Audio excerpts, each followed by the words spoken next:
आरती उतारव दाई वो आगे दिसंबर गुरु महीना। आरती उतारो दाई वो आगे दिसंबर गुरु महीना। कंचन के थाली में दाई आरती सजाई लाओ, कंचन के थाली में दाई आरती सजाई लाओ, नरियर सुपारी बंगला पान के। आरती उतारव दाई वो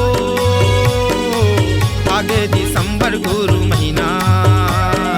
आरती उतारो दाई वो आगे दिसंबर गुरु महीना।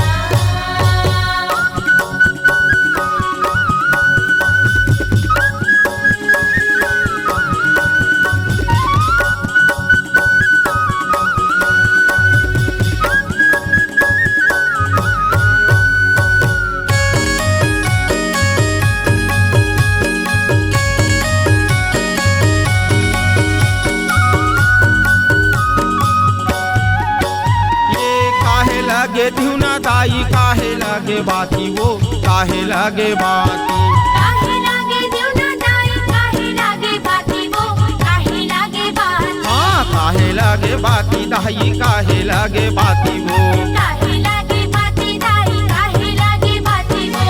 कहने के ध्युना दाई मने के बाती वो, कहने के ध्युना दाई मने के बाती वो, श्रद्धा के तेल ला जलावा।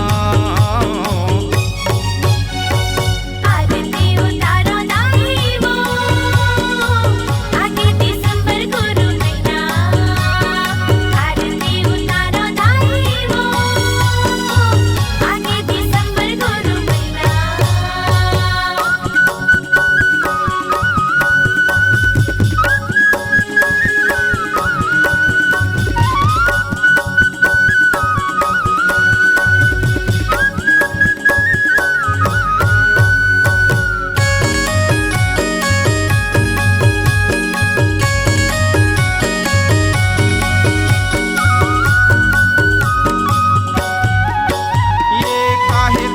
आसन दाई काहे के सिंहासन वो काहे के सिंहासन।